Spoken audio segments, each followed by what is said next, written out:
राम कृष्ण की प्यारी गैया सारे जग की माता है। राम कृष्ण की प्यारी गैया सारे। लक्ष्मी गौरी था। पुत्रवती जुवती जग सोई, रघुवर भगत जासु सुत होई। न तरु बांझ भई बाद बियानी, राम विमुख सुतते हित जाने।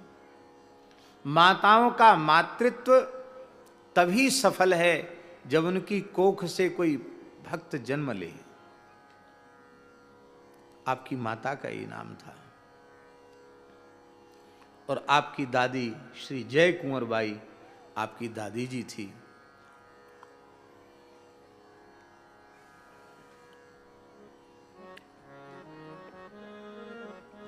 वर्तमान समय में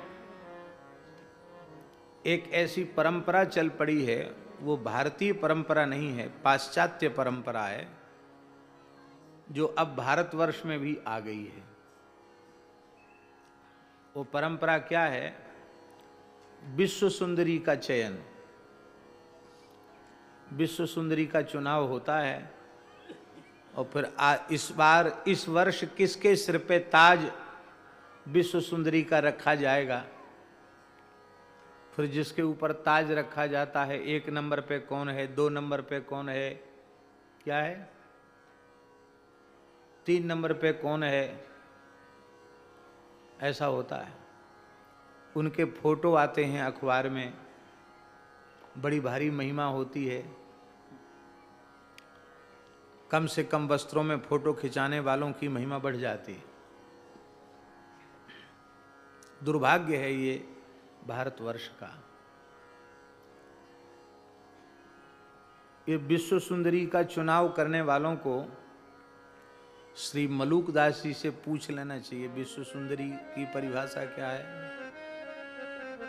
महाराज जी, इस धरती की सबसे सुंदरी स्त्री कौन? मलूकदास जी कहते हैं, मलूक सो माता सुंदरी, मलूक सो माता सुंदरी, जहां भक्त अवतार। मलूक सो माता सुंदरी, जहां भक्त अवतार। और भक्त को पैदा नहीं किया तो बिना भक्त बांझे भई। यदि भक्त को जन्म नहीं दिया तो अच्छा होता कि वो बांझ रह जाती। और बांझ भी नहीं हुई, संतान भी उत्पन्न की और भक्त को उत्पन्न नहीं किया तो उसने संतान पैदा नहीं की।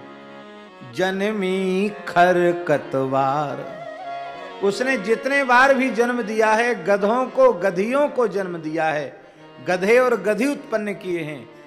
वस्तुतः माता के मातृत्व की सफलता तब है जब उसकी कोख से कोई महान संत जन्म ले, महान भक्त जन्म ले।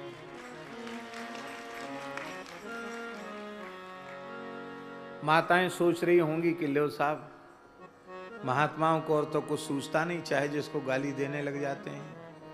गधों को जन्म दे दिया, गधियों को जन्म दे दिया।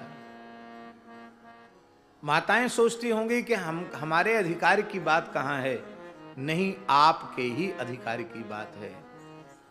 आप सती साध्वी पतिव्रता ध्रुव को जन्म देने वाली माता सुनीति के पद चिन्हों पर आप चलें तो आपकी कोख से जरूर ध्रुव प्रहलाद जैसे भक्त जन्म लेंगे।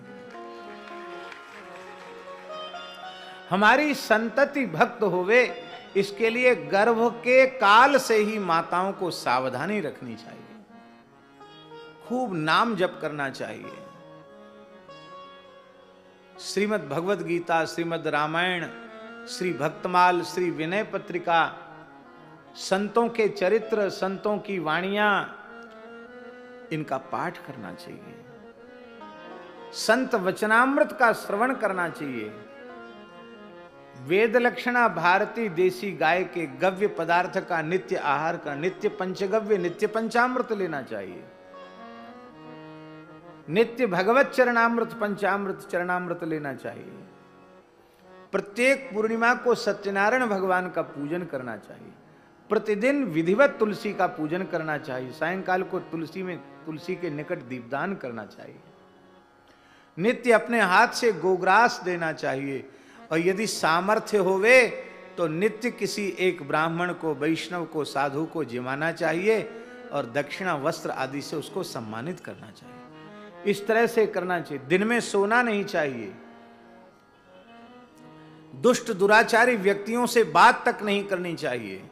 अश्लील दृश्यों को न देखें, न अश्लील गीतों को सुने, न अश्लील साहित्य को पढ़ें। इस प्रकार की सावधानी से रहें।